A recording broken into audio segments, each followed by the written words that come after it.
मंडी दौरे पर मुख्यमंत्री सुखविंदर सिंह सुक्खू बाढ़ग्रस्त स्थलों का निरीक्षण किया और साथ ही आपको बता दें कि स्थानीय लोगों से भी मुख्यमंत्री सुखविंदर सिंह सुक्खू ने मुलाकात की। स्थानीय लोगों को राहत सामग्री भी दी गई है और मुख्यमंत्री पहुंचे, हवाई निरीक्षण करते हुए नजर आए और जायजा लेते हुए नजर आए। मुख्यमंत्री सुखविंदर सिंह सुक्खू बाढ़ग्रस्त स्थलों का निरीक्षण किया। मुख्यमंत्री ने स्थानीय लोगों से सीएम सुक्खू ने मुलाकात की और साथ ही उनको आश्वासन देते हुए नजर आए और राहत सामग्री भी उपलब्ध कराई मुख्यमंत्री सुखविंदर सिंह सुक्खू ने।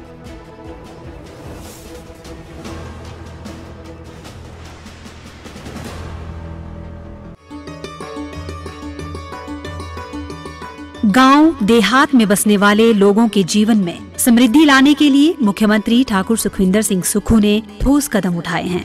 खेत में लहलहाती फसल देखकर खुश होते किसानों की खुशी को मुख्यमंत्री ठाकुर सुखविंदर सिंह सुक्खू ने दोगुना कर दिया है। प्रदेश में प्राकृतिक खेती को बढ़ावा देकर ग्रामीण अर्थव्यवस्था को मजबूत किया जा रहा है।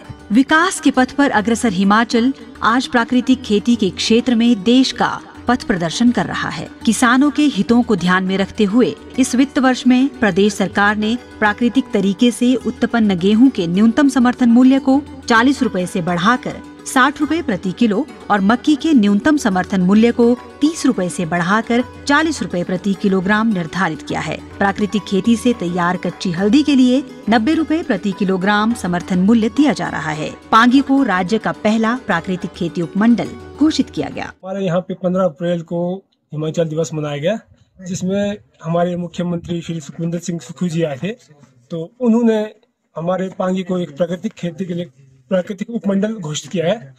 तो जिसमें हमारे पूर्वजों पे पुराने पूर्वज थे, वो पहले यहाँ पे प्राकृतिक खेती करते थे। यहाँ मतलब कोई रसायन कोई केमिकल यूज नहीं किया जाता था। इस कार्य के लिए मैं सरकार से बहुत खुश हूँ और मैं उसका बहुत आभार व्यक्त करना चाहता हूँ। प्राकृतिक खेती की सफलता का आकलन इस बात से किया जा सकता है कि इस रबी के मौसम के दौरान अब तक 653 किसानों से 1668 क्विंटल गेहूं की खरीद की गई है। किसानों को 2 रुपए प्रति किलोग्राम की दर से परिवहन भाड़ा भी दिया गया है। जो गेहूं हमारी इस बार हुई है उसकी क्वालिटी बहुत अच्छी है और जो सरकार की तरफ से हमें इसके लिए रेट दिया गया वो 62 रुपए किलो के हिसाब से जो रेट मिला है, तो उसके लिए हम लोग शुक्रगुजार हैं हमारी सरकार के। स्पेशली अगर हम बात करते हैं सुखविंदर सिंह सुक्खू जी की, हमारे माननीय मुख्यमंत्री जी, तो ये बहुत अच्छी मुहिम है जो सरकार के द्वारा चलाई जा रही है। तो प्राकृतिक खेती के द्वारा लोगों को दोबारा से अपनी मिट्टी के साथ जुड़ने का मौका मिल रहा है, तो ये बहुत अच्छी चीज़ है और इसके लिए हम लोग धन्यवाद करते हैं सरकार का। इसके साथ प्राकृतिक पद्धति खेती से उगाई गई 117 क्विंटल हल्दी की खरीद कर किसानों को लाभान्वित किया गया है। सरकार ने बहुत ही अच्छा मूल्य हमें हल्दी के लिए दिया है, क्योंकि प्राकृतिक खेती के तहत हमने इसे उगाया था, बहुत मेहनत की थी हमने और हमें सरकार ने खुश कर दिया है एकदम। हमें देखकर हमारे आसपास के जो किसान है ना, इस बार वो भी हल्दी लगाने के लिए बोल रहे हैं और सब बिल्कुल तैयार हैं कि हम हल्दी लगाएंगे, गेहूं लगाएंगे, क्योंकि सरकार ने हमें 90 रुपए दिया है, जो कि हमारे लिए बहुत बड़ी बात है और हम बहुत ही खुश हैं इस चीज़ से। वो सब सेफ है, बच गए हैं और उनको हमने यहाँ रिलीफ कैंप में करा दिया है।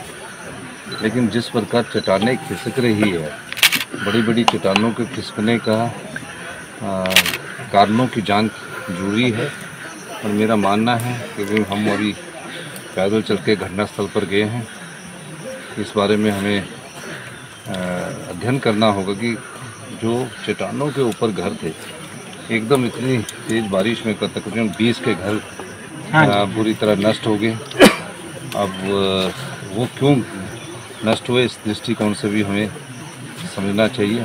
निश्चित तौर पर कहीं ना कहीं क्लाइमेट चेंज का भी प्रभाव नज़र आता है और ये स्टडी हमें केंद्र सरकार और राज्य सरकार को मिलकर करनी होगी कि एक रात में तकरीबन 8 से 10 क्लाउड बर्स्ट हुए हैं। ये तो एक क्षेत्र आज खुला है,